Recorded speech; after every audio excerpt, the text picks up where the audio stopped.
አጭሪት ምን ፍለጋ መጣሽ?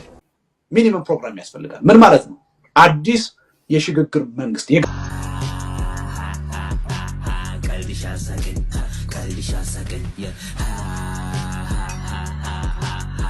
እኛ ያልን ያለነው ምንድነው? አለና አማራጭ ለምሳሌ አሁን የኛን ከወሰድክ ዝርዝር የሆነ እኛ ለ2 ዓመት የሚቆይ የሽግግር መንግስት ያስፈልጋል ብለን